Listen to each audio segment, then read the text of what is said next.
नमस्कार, जेके प्राइम में आपका स्वागत है। मैं हूं विनोद कुमार। दर्शकों, लद्दाख में एक और ऐसी पोजीशन बन रही है जिसमें लद्दाख और कारगिल एकजुट हो चुके हैं। हालांकि अमूमन देखने में आया है कि लद्दाख, लेह और कारगिल के बीच में तनाव की स्थितियां बनी रहती हैं, चाहे यूनिवर्सिटी की बात हो या फिर कॉलेजेस की बात हो, या फिर अगर हम यूटी की बात करें तो यूटी की डिमांड जो है लेह के लोग करते थे, लेकिन कारगिल के लोग उसकी डिमांड नहीं करते थे। लेकिन अब ऐसा माहौल बन गया है कि कारगिल और लेह के लोग एकजुट हो गए हैं। वो चाहते हैं कि जितनी भी नौकरियां मिले, जो परमानेंट रेजिडेंट्स हैं लद्दाख के, उनको ही मिले। हालांकि सरकार ने यह भी कहा है कि परमानेंट रेजिडेंट्स को ही वहां के जॉब मिलेंगे, 7,000 से ज्यादा जॉब है। लेकिन लद्दाख के सारे लोग, लेह और कारगिल के सारे लोग ये चाहते हैं कि उसको डिफाइन किया जाए। आखिर परमानेंट रेजिडेंट्स कौन होंगे, इसकी डेफिनेशन सरकार को बतानी होगी। उनको भय है कि कहीं ऐसा ना हो जैसे जम्मू में डोमिसाइल दिया जा रहा है, 15 साल या जितने सालों का दायरा बार लगा करके उनको डोमिसाइल दिया जा रहा है, और लेह और कारगिल के लोगों को इस बात का भय है। लेकिन अगर बुद्धिस्ट एसोसिएशन की बात करें, उन्होंने भी वेलकम तो किया है। लद्दाख बुद्धिस्ट एसोसिएशन एलबीए की बात करें, उन्होंने वेलकम तो किया है कि लंबे समय से इंतजार कर रहे थे, रिक्रूटमेंट पॉलिसी नहीं बन पा रही थी, लेकिन अब पॉलिसी बनी है। लेकिन उसमें यह वाजा नहीं किया गया है कि आखिर जो परमानेंट रेजिडेंट्स हैं वो कौन है। आइए देखते क्या कहना है एलबीए का।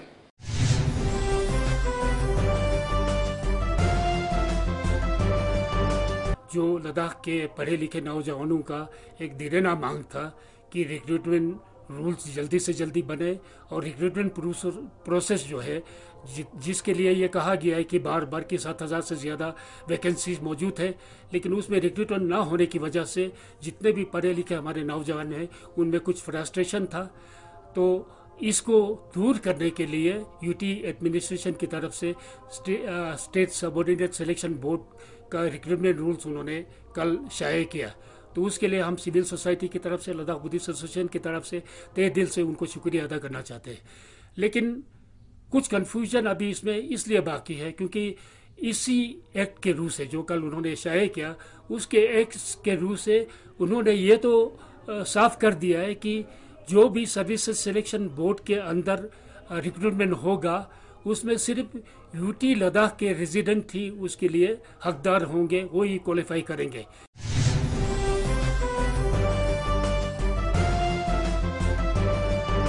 दर्शकों, जैसे मैंने शुरुआत में कहा कि कहीं ना कहीं डिफरेंसेस जरूर थे कारगिल और लेह के बीच में, तनाव की स्थितियां भी बनती थी, लेकिन इस मुद्दे पर यूथ एक है। यूथ चाहे लेह का हो चाहे कारगिल का हो, यूथ चाहता है कि इसको डिफाइन किया जाए, और डिफाइन इस हिसाब से किया जाए कि जो लद्दाख के असल रेजिडेंट हैं, जो लद्दाखी हैं, चाहे वो लेह से ताल्लुक रखते हैं, कारगिल से ताल्लुक रखते हैं, ये 7,000 पोस्ट जो है उनको ही दी जानी चाहिए। और उन्होंने कहा कि कुछ और तरमीम करने की भी जरूरत है। जो नई नोटिफिकेशन निकली है उसमें और भी थोड़ा सा बदलाव करने की, अमेंडमेंट करने की जरूरत है। लेकिन इस वक्त लद्दाख के तमाम लोग एकजुट हैं, चाहे कारगिल हो चाहे लेह हो, या बाकी दूसरे, सब के सब एकजुट हो चुके हैं, और सब के सब ये डिमांड कर रहे हैं कि परमानेंट रेजिडेंट्स जो हैं वो हैं जो लद्दाख के लोग हैं।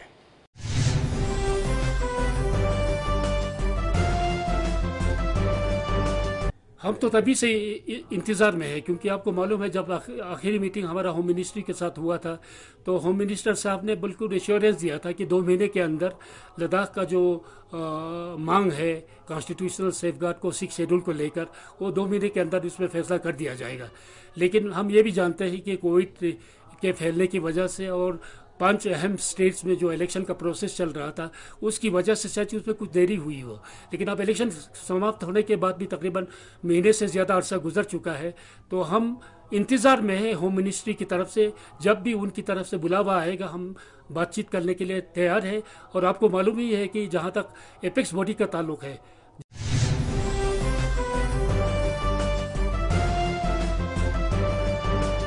दर्शकों, लद्दाख के लोगों ने जब जब अपने राइट्स के लिए लड़ाई लड़ी है, चाहे लेह हो कारगिल हो, दोनों ने अलग-अलग मोर्चे खोले हैं।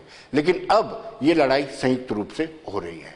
सब चाहते हैं, यूथ चाहता है, जो पढ़ा लिखा यूथ है वो चाहता है कि ये नौकरियां जो 7,000 है या आने वाले दिनों में जो और पोस्ट निकलेंगी उस पोस्ट में भी उनका ही प्रॉपर राइट रहे। और यही एक वजह है कि यूथ अब एकजुट हो चुका है और एकजुटता के साथ यूटी प्रशासन को सीधा सीधा चेता रहा है कि अब इस डेफिनेशन में किसी तरह का बदलाव नहीं होना चाहिए।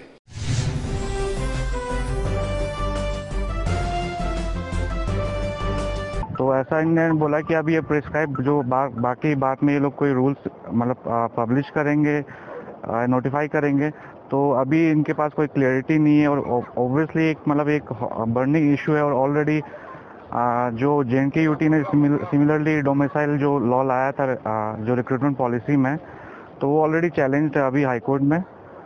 इसी क्योंकि जो अगर कोई रेजिडेंस बेस्ड जो अगर रिजर्वेशन देना है तो अथॉरिटी अंडर आर्टिकल 16(3) सिर्फ पार्लियामेंट के पास है, ना कि होम मिनिस्ट्री के पास। तो ऑलरेडी चैलेंज है। तो मेरे ख्याल से लगता है कि अभी इनने बोला कि बाद में ये लोग नोटिफाई करेंगे कि मतलब डिफाइन करेंगे रेजिडेंट्स कौन है। लेकिन अगर हम अभी देखें पास में, अगर हमारे बाकी रिक्रूटमेंट अगर जो कंसल्टेंसी फर्म्स के थ्रू जो रिक्रूटमेंट इनने किया है, जैसे अगर हेल्थ की बात करें तो इसमें लोकल्स बहुत ज़्यादा है, बाकी इंजीनियरिंग विंग्स में की बात करें तो उसमें भी है। लेकिन अगर एजुकेशन में गए तो जो हायर एजुकेशन में, तो इसमें मतलब हमें सुनने में आ रहा है कि बहुत सारे जो नॉन रेजिडेंट्स लद्दाख के नॉन लोकल्स को भी इन्हें रिक्रूट किया है। तो अभी इन फ्यूचर अभी तो इनका कॉन्ट्रैक्ट पीरियड है, तो अब ये इनको ये भी देखना है कि फ्यूचर में ये लोग क्या करेंगे।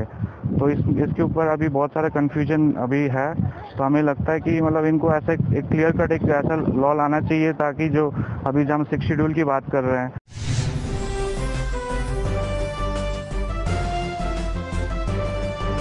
दर्शकों, ये मुद्दा तूल पकड़ता जा रहा है और हमने नासिर मुंशी जो जिला अध्यक्ष है कांग्रेस के और हिल काउंसिल में विपक्ष के नेता, उनसे बातचीत की। आइए देखते हैं उनका क्या कहना है।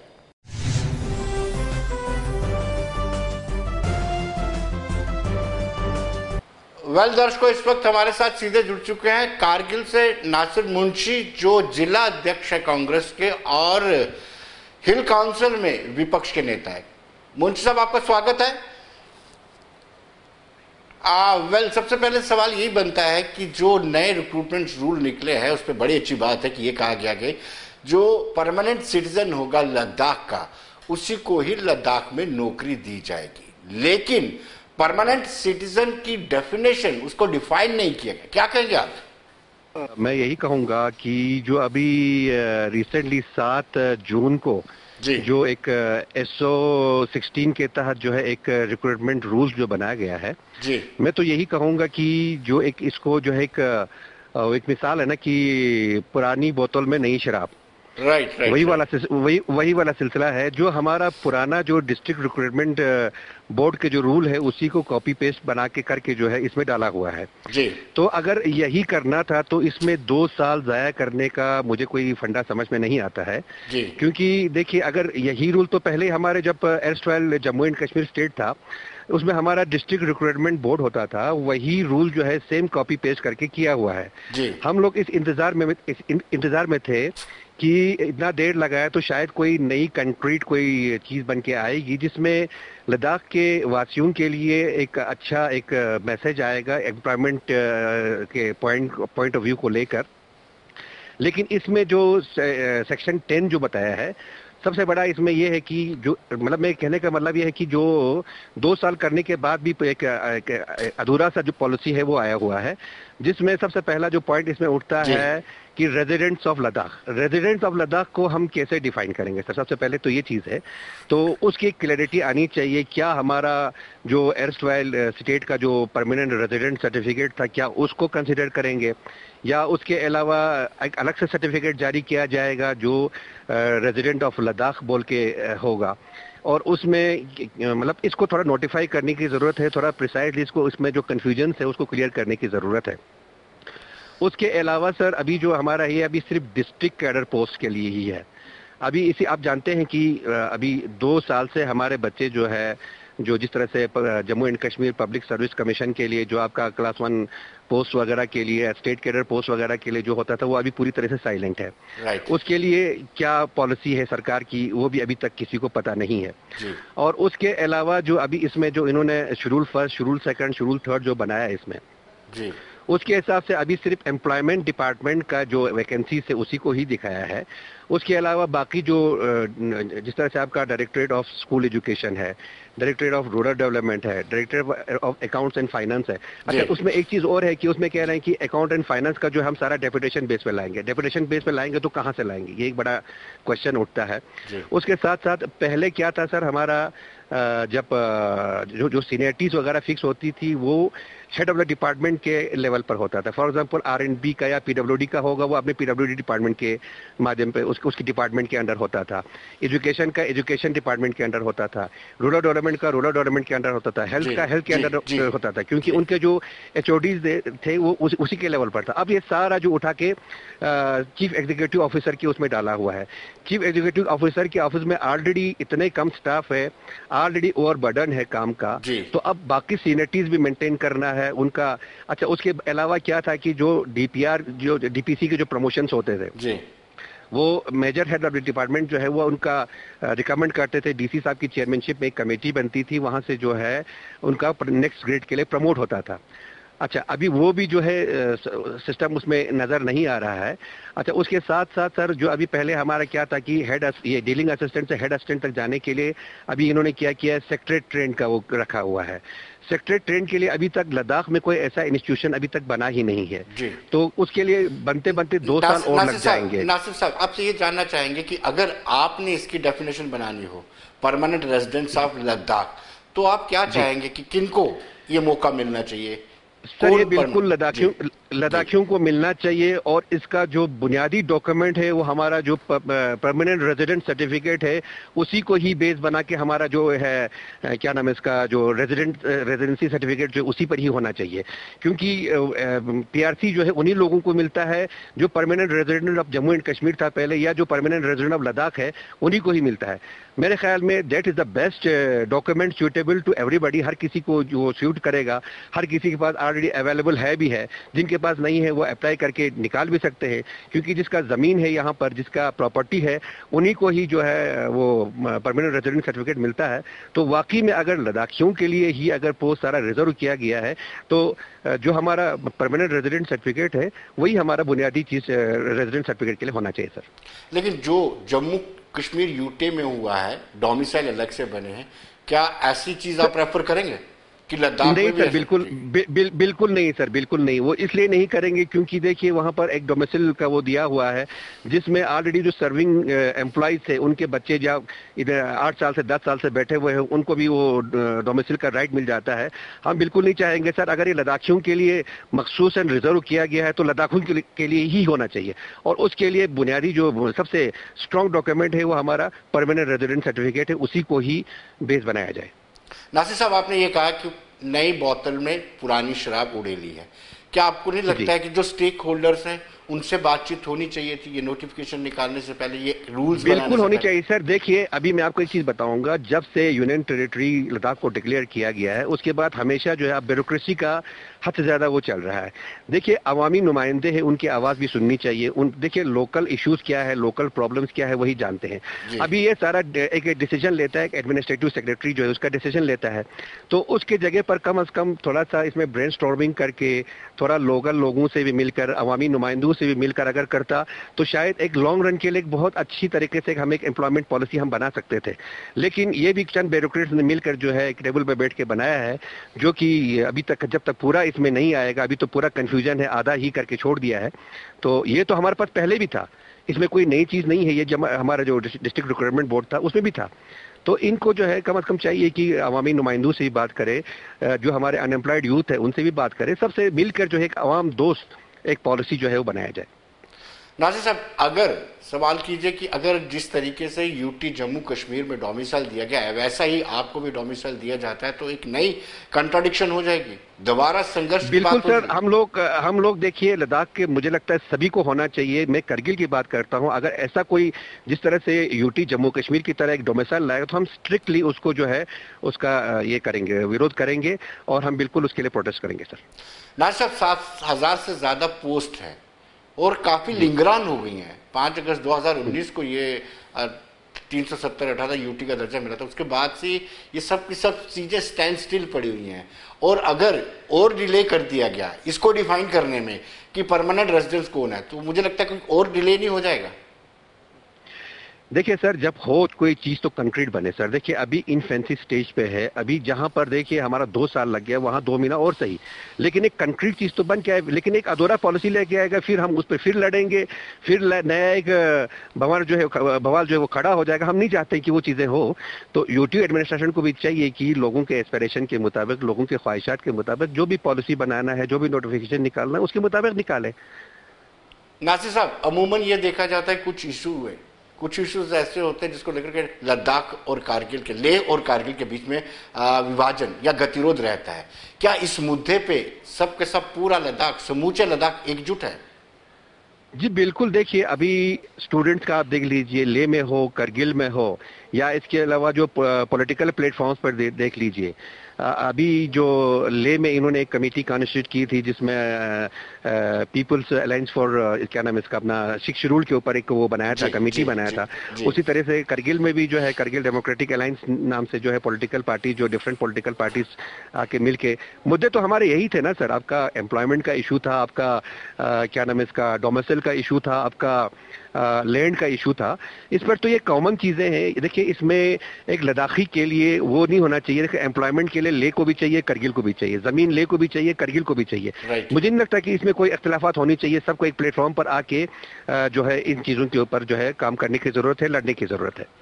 नासिर साहब, आपका बहुत बहुत शुक्रिया, धन्यवाद। थैंक यू विनोद साहब, आपका भी बहुत बहुत शुक्रिया। Thank you.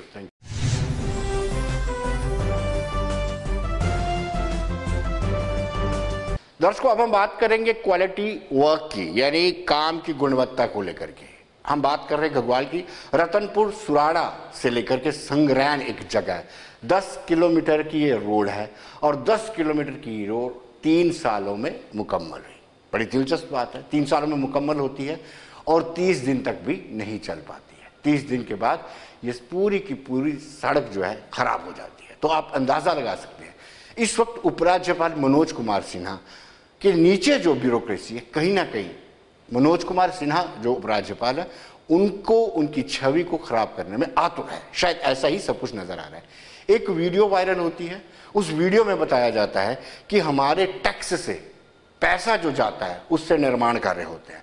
निर्माण कार्य जब होते हैं तो उस निर्माण कार्य की गुणवत्ता पर कोई नजर नहीं रखता है। उस व्यक्ति ने पूरा वीडियो बना करके भेजा है कि कितनी सड़क थी, कैसे कैसे हुआ और कैसे ये टूट भी गई 1 महीने के अंदर। आप अंदाजा लगा सकते हैं कहां चेक एंड बैलेंस है। पहले मैं आप वो वीडियो बताते हैं जो वायरल हुआ था, उसको देख करके आप समझ जाएंगे कि इसमें कितनी क्वालिटी है। क्वालिटी वर्क को क्यों ध्यान में रखा नहीं गया।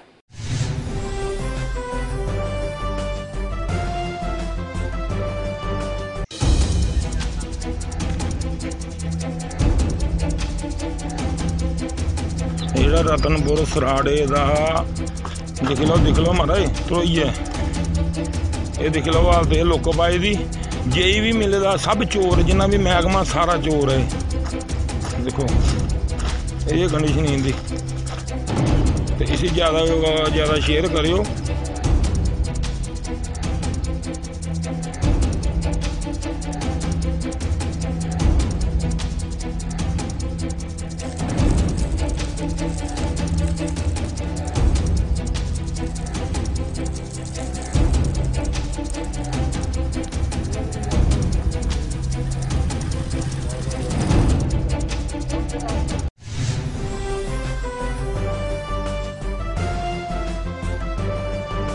दर्शकों, स्थानीय लोगों ने बताया, पंच सरपंच ने बताया कि बड़ी मशक्कत के बाद, कसरत के बाद, चक्कर काटने के बाद ये सड़क का निर्माण शुरू हुआ था।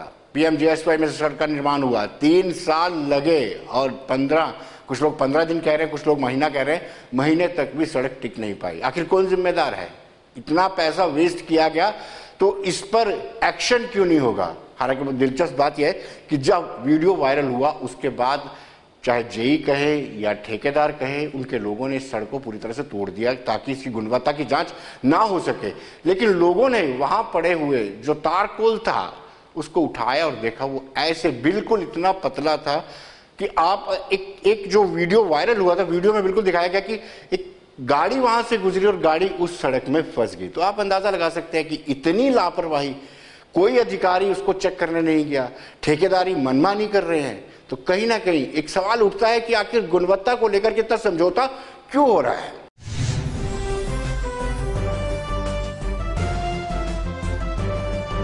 प्रधानमंत्री रोजगार योजना के तहत ये मतलब रोड बना है PMGSY का, तो इसकी ना ठीक ढंग से कोई रिपेयर ठीक नहीं ढंग से नहीं बनाया रोड है। आने जाने के लिए मुश्किल है। जो गाड़ी हैं जो भी जो निकल रही हैं, जो खड्डे पड़े हुए हैं, जो तारकोल है बिछाया उन्होंने, वो भी ना के बराबर ही है।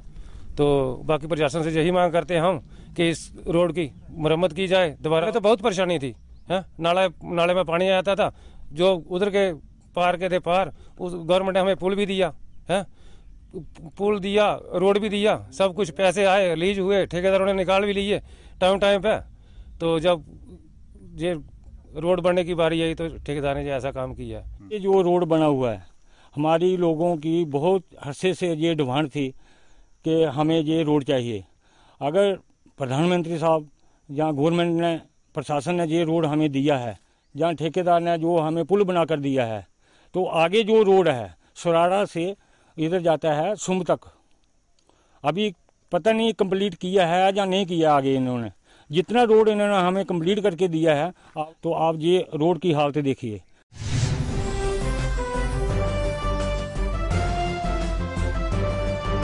दर्शकों, अब हम बात करेंगे सिख कम्युनिटी की। सिख कम्युनिटी ने भी अब अपना मसौदा तैयार कर लिया है। डिलिमिटेशन कमीशन अपने रिकमेंडेशन तैयार कर रहा है और सिख कम्युनिटी चाहती है कि उनकी भी सुनवाई हो। उनका ये दावा है, उनका ये गुजारिश भी है कि 2 सीटें आरक्षित रखी जाए। उनका ये कहना है कि उनकी डिमांड्स को कोई रखने वाला, प्रेजेंट करने वाला असेंबली में नहीं होता है, वो मिनॉरिटी में है, लिहाजा ये जरूरी हो गया कि उनकी 2 से 4 सीटें आरक्षित रखी जाए। ये नेशनल सिख फ्रंट के चेयरमैन वीरेंद्रजीत सिंह का कहना है।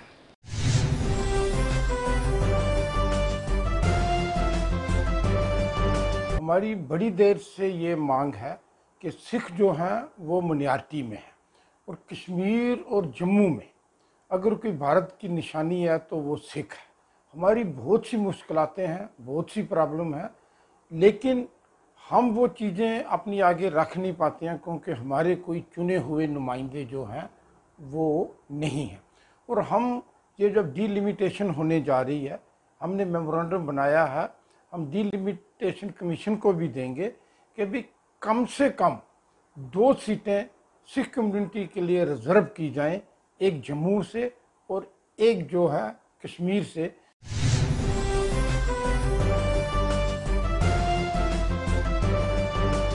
दर्शकों, सिख कम्युनिटी के लोगों का कहना है कि इससे पहले भी गृह मंत्री जब राजनाथ सिंह थे तब भी उनसे गुजारिश की गई थी और बार बार ये कहा गया था कि सिखों की बात को सुनना जरूरी है और सुनवाई के लिए उनके रिप्रेजेंटेटिव होना बड़ा जरूरी है, चाहे अपर हाउस में हो या लोअर हाउस में। तो अब एक वक्त है जब डिलिमिटेशन हो रहा है, तो डिलिमिटेशन में क्यों ना 2 सीटें रखी जाए।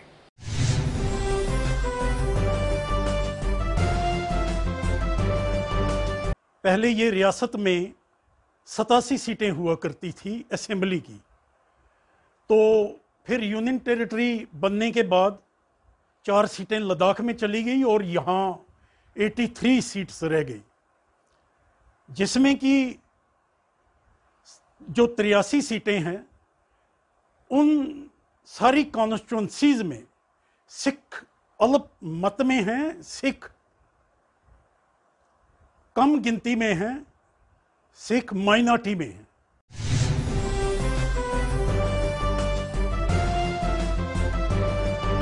हालांकि ये नई मांग नहीं है, इससे पहले भी ये डिमांड होती रही है, लेकिन अब वक्त आ गया है, डिलिमिटेशन हो रही है, तो उसमें उनका ये कहना है कि उनकी सुनवाई होनी चाहिए। अगर उनको रिप्रेजेंटेशन नहीं मिलेगी, वो अल्पसंख्यक हैं और हर कॉन्स्टिट्यूंसी में वो अल्पसंख्यक के रूप में है, तो उनको अगर रिप्रेजेंटेशन मिलती है तो उनकी आवाज जो है हाउस के अंदर और हाउस के बाहर उठ सकती है।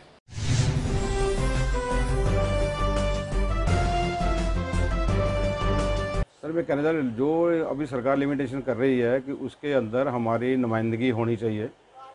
2 या 4 सीटें हमें ज़रूर मिलनी चाहिए, क्योंकि हमारे लोगों के कुछ पुराने मसाइल हैं। 47 से जब लोग हम आए हुए हैं, या हिंदुस्तान की आज़ादी के बाद जब हम लोग विभाजन के बाद यहाँ पहुँचे, तो हमारे लोग जहाँ जहाँ सरकार ने हमें रखा, जहाँ जहाँ जगह मिली वहाँ हम लोग रहना शुरू हो गए।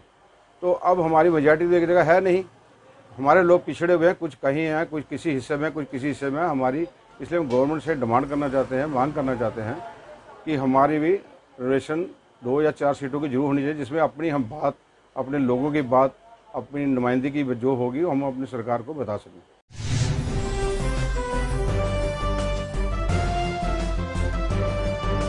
दर्शकों, आज का कोविड-19 के आंकड़े हम बताते हैं। नेशनल हेल्थ मिशन द्वारा जो जारी किए गए आंकड़े हैं उसमें यह है कि 1117 टोटल पॉजिटिव मामले आए हैं, जिसमें 332 मामले जम्मू से वाबस्ता हैं और 785 जो मामले हैं कश्मीर से पॉजिटिव आए हैं।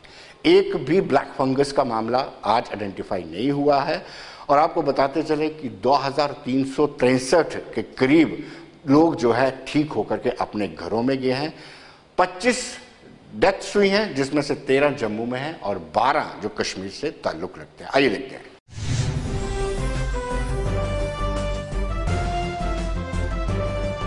Good evening to all. On behalf of the Department of Health and Medical Education, Government of Jammu and Kashmir, this is today's daily media briefing on the emergent COVID situation in the UT.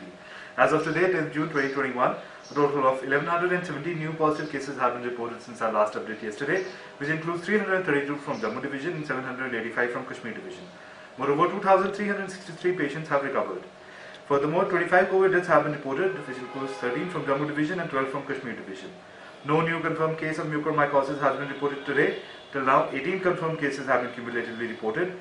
Over the period of last 24 hours, a total of 50,508 COVID tests were conducted, which includes both RAT and RT-PCR. With regards to bed occupancy, against the availability of 6,190 level 1 and level 2 beds, 1,352 stands occupied. As for oxygen availability, over the period of next 24 hours, a minimum of 1,93,756 cubic meters of oxygen shall be made available.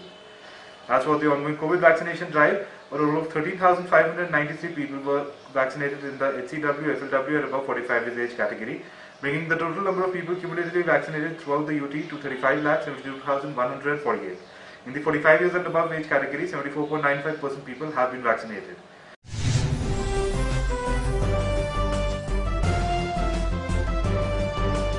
तो दर्शकों, बने रहिए देश दुनिया की खबरों के लिए और मुझे दीजिए इजाजत।